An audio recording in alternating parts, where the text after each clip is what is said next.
پشاور بہت قدیم شہر ہے۔ یہاں صدہا پٹھان، فارسی اور ہندکو قبائل ادھر ادھر سے آ کر آباد ہوئے۔ یوں اس شہر کی ثقافت کئی ثقافتوں کا ایک حسین گلدستہ ہے کہ یہاں کی ثقافت میں ہزاروں پٹھان اور ہندکو قبائل نے اپنا حصہ ڈالا ہے۔ یہاں کے لوگ مہمان نوازی میں مشہور ہیں۔ کیا غریب کیا امیر، سبھی مہمانوں پر جان نچھاور کرتے ہیں۔ بعض پٹھان تو کہتے ہیں جس دن ہمارے ہاں مہمان نہ آئے تو خواتین کہتی ہیں آج شاید اس گھر پر برا سایہ ہے۔ یہاں تقریباً ہر گھر میں وسیع مہمان خانہ ہوتا ہے۔ بعض گھرانوں میں روزانہ کی بنیاد پر مہمان آتے رہتے ہیں اور ان کا سلسلہ مستقل چلتا رہتا ہے۔ ان کی انواع و اقسام کے کھانوں اور پھلوں سے ضیافت کی جاتی ہے۔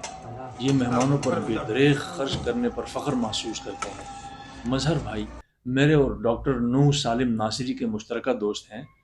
یہ مہمند ہیں۔ ان کا مہمان خانہ ہر وقت مہمانوں سے آباد رہتا ہے۔ ہمارے اعزاز میں انہوں نے 2 بار افطار پارٹی کی۔ ڈاکٹر نوح سالم ناصری بھی نامی گرامی خاندان سے تعلق رکھتے ہیں۔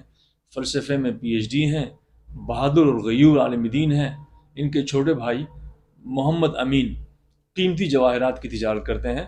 یہ اپنی تجارت کے سلسلے میں یورپ، افریقہ اور ایشیا کے مختلف ملکوں کے پھیرے لگاتے رہتے ہیں۔ بہترین عربی بولتے ہیں۔ ان دونوں برادران نے ہماری بڑی بے مثال خاطر مدارت کی۔ پشاور کے مشہور دینی مدرسے جامعہ عثمانیہ کا وزٹ بھی ہم نے کیا۔ یہ جامعہ دینی اور عصری علوم میں تجدیدی نہج پر کام کر رہا ہے، اور یہ لفظ جو ہم نے استعمال کیا تجدیدی نہج کا، یہ مبالغہ نہیں، ایک حقیقت ہے۔ یہ پاکستان کا ایک منفرد دینی ادارہ ہے۔ اس کے سربراہ مفتی غلام الرحمن عالم اسلام کے چند عظیم اسکالروں میں سے ایک ہے۔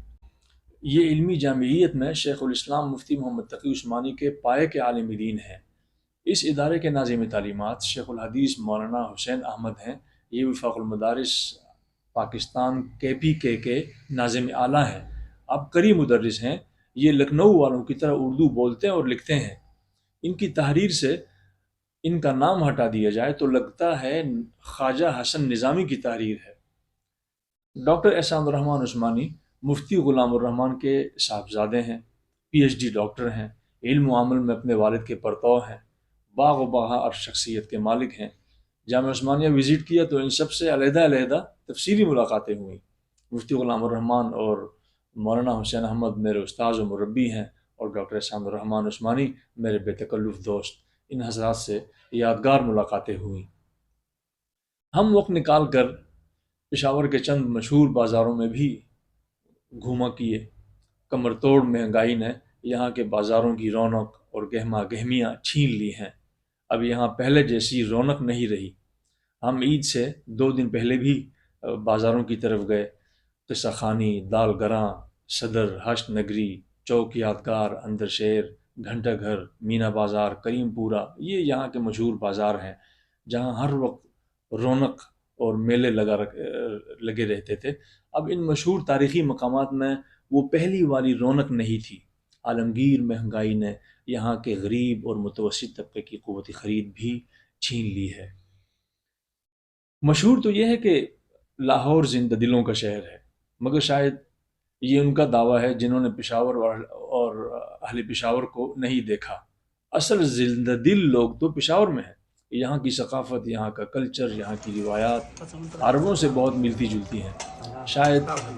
شاید یہ ان صحابہ کی آمد کا اثر ہے جو یہاں فتوحات کرتے پہنچے اور یہیں دفن ہوئے، رضی اللہ عنہم ورضوا عنہ۔ تقریباً 10 دن میں نے پشاور میں گزارے۔ دوست احباب اور رشتہ داروں کی حسین یادوں کا پشتارا لے کر میں چاند رات کو پشاور ایئرپورٹ پہنچا۔ ہوائی جہاز نے اڑان بھری اور 1.25 گھنٹے بعد اس نے کراچی میں لینڈ کیا۔ باتیں تو بہت ہیں، مگر یہ چند جملے آبدی میڈیا کے لیے ریکارڈ کیے۔ اگلی نشست تک کے لیے خدا حافظ۔